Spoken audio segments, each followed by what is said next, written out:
Good afternoon, and thank you all for coming. The purpose of today's update is to really talk about the status that Pinellas County is at and announce our renewed efforts at trying to keep our residents safe. First, I'd like to thank our County Commission Chair, Pat Gerard, Mayor Kreisman, and Mayor Hibbert for joining us today. They're here because this is a unified effort. In other words, it takes us all.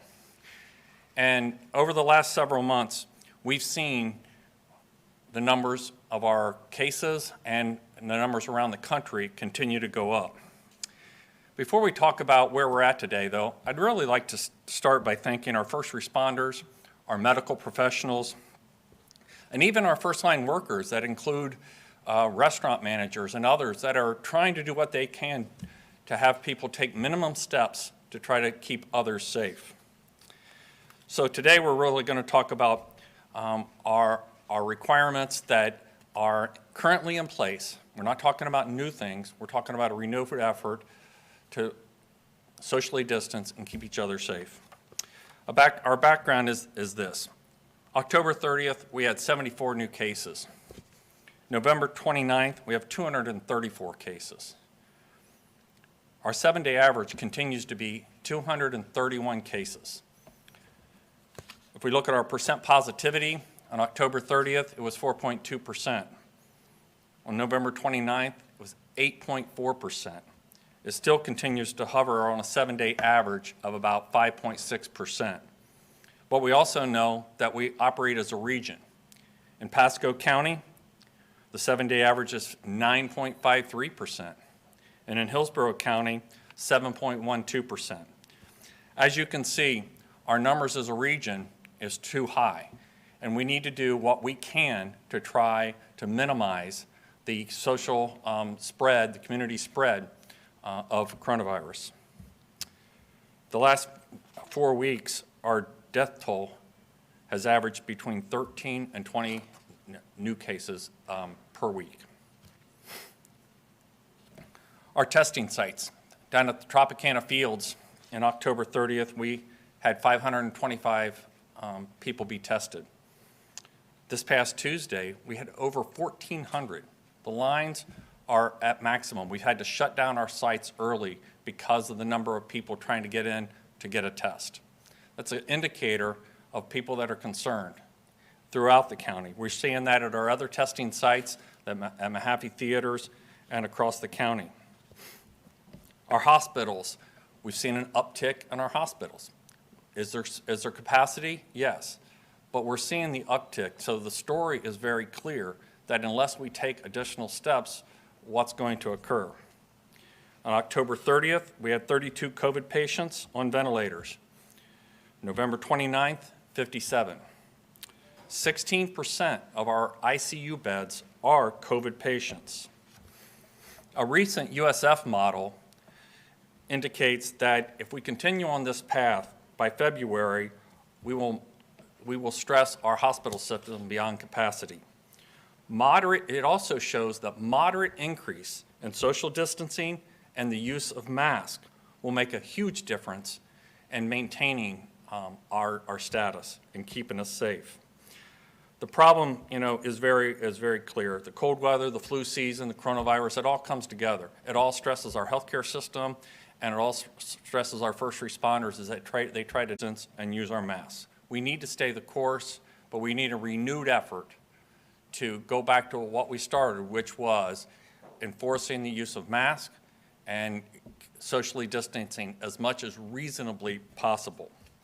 Our county ordinance remains in place. It hasn't changed. What has changed is we've gotten lax. We've taken our foot off the gas, and we see a lot more patterns of people going back to normal patterns, which we understand. Everybody's tired. Everybody is, just wanting to get back to normal. But we have a little ways to go, and we're asking everybody's renewed effort and trying to take these simple steps to keep us safe.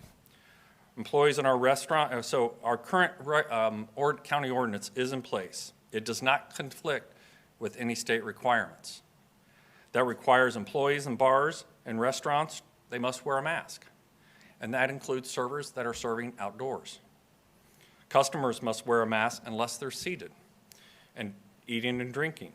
Tables and chairs must be 6 feet apart and no groups larger than 10. We must be seated to be served, no standing around the bar. And dance floors are prohibited. We want to stay open and we want to stay safe. We want our businesses to thrive and we want to help them in doing these simple measures to keep everybody safe to where we continue to operate just as we are. We've come a long way. We've got a little ways to go. And what we're asking is that we double down on the efforts that we've started and take these measures and work together to try to keep us safe. So I'm going to ask that the sheriff come up now and talk about recent reviews of where we're at and what we see out in the community and how we can work together to mitigate some of the impacts. Thank you.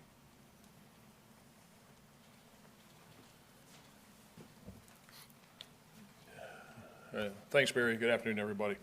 I guess the sum of what we're asking is we're asking you, we're asking the public to help us help all of you. Because as the county administrator said, we have a problem. And this is not a solution looking for a problem. It's a real and present problem. And it is something that we are very concerned about because of the numbers, because of the trends. I can tell you from somebody that's had COVID is that it's not fun. It's not the flu. It's very serious. It's very dangerous. And there's a lot of vulnerable people out there that are really at risk if we don't tighten this up and we don't take this to the finish line. As the administrator said, we're close, but we're not there. And we understand that people are exhausted, people are tired, that businesses need to thrive. But if we don't change the course, we will end up in a bad place. And there are very simple things that we can do, that we have to do. And what people need to understand, that these things are required by law. Wearing a mask is not fun, but the alternative is worse. Being able to go into a restaurant and stand around and converse, have a conversation, the way we used to do it, it's fun. Now we need to do it differently. And so as we were figuring this out about why we were slipping, why we're seeing the increase in the daily positivities, why we're seeing the increase in the daily numbers, we started looking at where do we think that the problem is? Where do we think one of the major problems is? And it raised questions. And one of the things that we looked at, and one of the areas, if you will, that came to light was the bars and the restaurants. So we decided to figure out, is this anecdotal? Is there evidence of it? Is this really where one of the big drivers of it is? And so during a 3-day period of November 13th through November 15th, so a Friday to a Sunday, we had deputies throughout the county, from the Pasco County line to the Skyway Bridge and from the Gulf to the Bay, go into close to 2,800 bars and restaurants in Pinellas County. Some they went into multiple times where we saw a problem, just to make sure that it wasn't a one-off, to make sure that there were issues or problems in those individual establishments. And what we found during that 3-day period, and it was Friday night, Saturday during the day, Saturday night, Sunday. So this is, again, it's not anecdotal, it's not a one-off, it's making sure that the data establishes whether we had a problem. And we do, because 40% of the bars and 8% of the restaurants were not in compliance. The predominant violations of the county ordinance that we saw were staff not wearing face coverings, not appropriate social distancing, and patrons not wearing face coverings. Some of this, and this is one of the reasons why we're here today, might be caused by a misunderstanding and what some people see as some conflicts between information they've been getting publicly and what is in the ordinance. And we want to eliminate this confusion. We want to educate. And again, we're asking for people to help us help you. We have no interest, I have no interest, in issuing ordinance violations or going down an enforcement route. And that is probably something that needs clarification. There are a lot of people that are under the impression that the county ordinance doesn't have any teeth because Governor DeSantis issued an order that said fines and penalties are suspended, but there's a rest of the sentence. Fines and penalties are suspended for individuals, Fines and penalties are not suspended for businesses. So if we have to go down that path, we can. We don't want to. We need the businesses, again, to help us help you, to help the community. So we're asking for the business owners, especially the bar and the restaurant owners, to step up. And I have some photographs that are examples of what we saw, and we hope by using these examples that will illustrate it for people as to what is the right thing and where we see the problems and where we see the non-compliance. And again, this is during that 3-day period when we had detectives and deputies that were in these bars and restaurants throughout the county. This is an example of a compliant business. It's a Chili's on East Bay Drive in Largo. And you can see where people are seated at the table. They're not seated, not standing at the bar, and they are appropriately socially distanced. So the next one that we have here is, again, showing a compliant business, and this is up in Dunedin. It's on Skinner Boulevard. It's a barbecue restaurant, and you can see how people are standing in line, but they are 6 feet apart, and they are practicing the appropriate best practices and compliance with the ordinance. Now we get into the next one, and in this one, this is Middle Grounds Grill, and as you can see here, the problem here is that you have all these people seated at the bar. All these people didn't come in one group. So if they came in one group and you have 2 or 3 people, they can be seated at the bar as a group of 2 or 3 people, but they need to be 6 feet apart from the group that they didn't come with or the individuals they didn't come with, and that's not what's happening here, and you have people that are standing at the bar. So this is where it is not appropriate social distancing with best practices and what the ordinance requires. So you got too many people, they're too close together, and they're standing for service, which is what you can't do. The next one is another example of a violation. And this is at Stroker Sports Bar up in Palm Harbor. Again, you can see that you have people that are too close together, and you have a whole bunch of people that are standing at the bar. So again, this is non-compliance. And again, I'm using these as examples with the hope that it'll help people gain an understanding of what we're seeing, where the problems are, and where we're not seeing the compliance. This is Snapper's Grill and Comedy Club on US 19. This is a violation here. You've got people that are here on a dance floor. You've got a whole bunch of people, and they are just all together. They're not wearing masks, and they're not properly distancing. The next one that we have up here is Shepherd's out on Clearwater Beach. You can see here the number of people that are gathered, and you can also see where people are standing there and standing around the bar. And again, we're showing you different places in different areas of the county because this isn't in one particular city or one particular area. This is throughout the county. This is the Brass Captain in Madeira Beach. Again, people standing at the bar, no face coverings, not appropriately distanced. The next one that we have is the Tiki Tavern. This is Main Street. And one of the reasons why I'm showing you this is I think that there is a lot of confusion and misunderstanding that this requirement of social distancing and staff wearing masks applies to outside seating. And what we're seeing a lot of, and I know there's a problem with it, is that when people are seated outside, the restaurants are not requiring that they stay, again, in groups of less than 10. And if there are 3 or 4 people seated at a table because they all came together, they need to be 6 feet apart from the next table. And that applies to inside and outside. And that's an example of where we're not seeing the compliance with the outside seating. This is, again, a Winghouse Grill. And the reason why I put this one up here is that person who's seated at the table there, she works there. So that's a waitress who's seated at the table with the customers, and she has no mask on. And they're all seated there together. So again, all staff members in bars and restaurants, whether they're inside or outside, have to wear a face cover. This is Crown and Bowl up on Main Street in Dunedin. Again, dance floor, crowds, not appropriately distanced.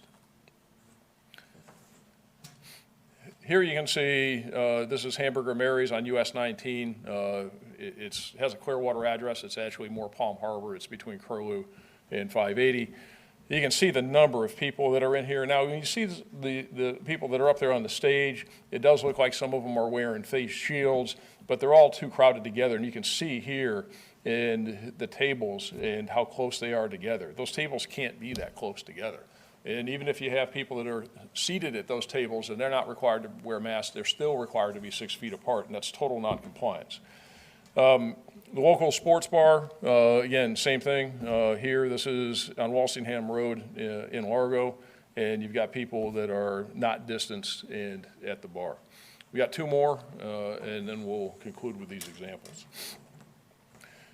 Again, this is Ted Peters, and it's a restaurant on Pasadena Avenue in the city of South Pasadena.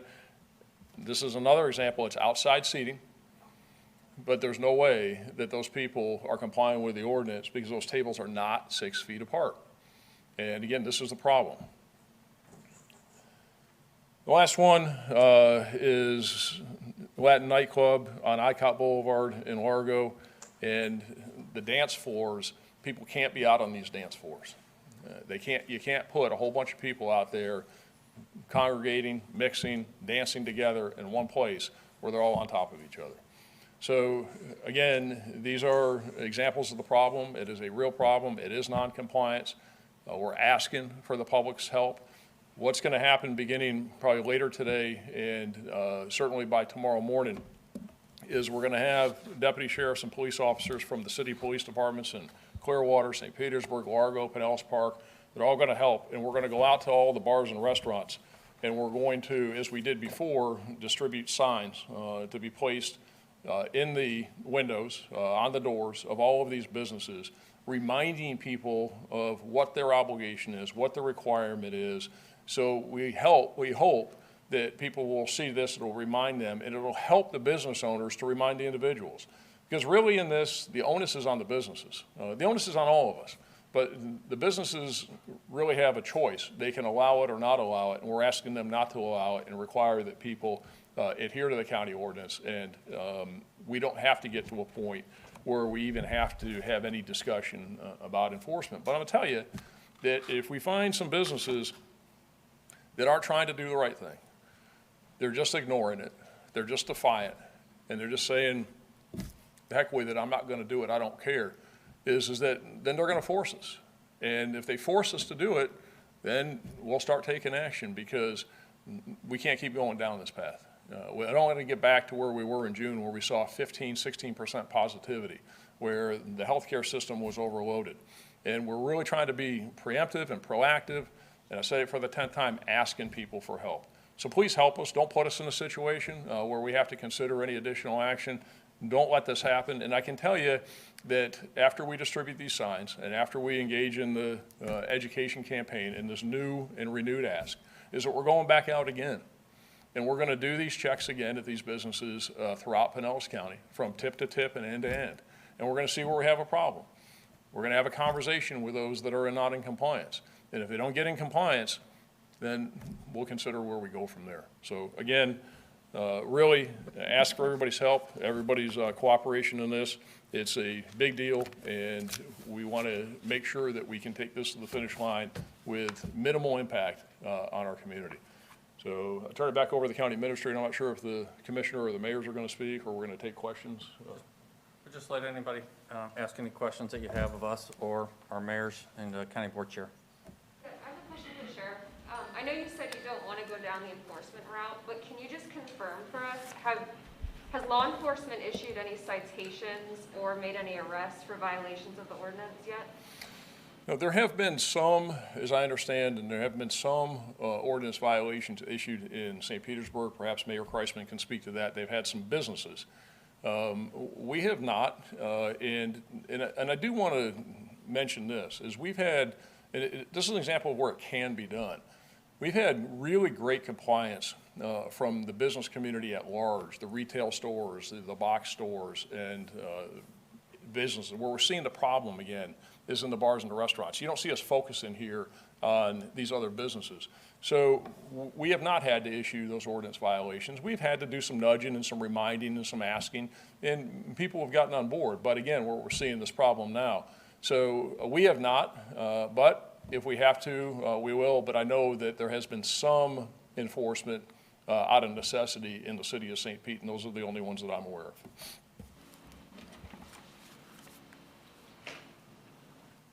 Other questions? So if the problem doesn't improve and you continue to see repeated violations, what will the enforcement look like? Well, look, if you look at the county ordinance, is that, well, we have a couple of options. One is that the first time is a $100 fine, then it's $250, the third is $500. And if we have to keep issuing ordinance violations to these businesses, then those fines are going to rack up. We also have, under the ordinance, we have the authority, we have the ability to go to court and to seek an injunction to enforce the ordinance. And then that gives the courts tremendous powers and through contempt authority to enforce it. And if people don't get in line with the court's injunction, then they could be in contempt and they could face a whole other series of penalties. Now, technically, it also falls under Chapter 252, which provides criminal penalties. Technically, you could also criminally charge a business. And the reason why I say all that is because the governor has acted, and we have to respect the governor's order, and he has suspended all fines and penalties for individuals, but not for businesses. So again, the consequences here could be anything from civil penalties to us seeking injunctive relief and an order from the court to potentially seeking a criminal charge against the business entity itself. But I'm answering that because you asked the question. I don't want to go there. I really hope we don't even have to have any more discussion about that. Just everybody do the right thing, get behind this, and help all of us get this to where it needs to be.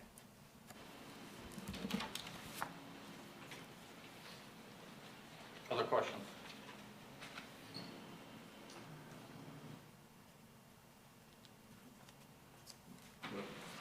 Everybody have anything else? We're good? Anything else?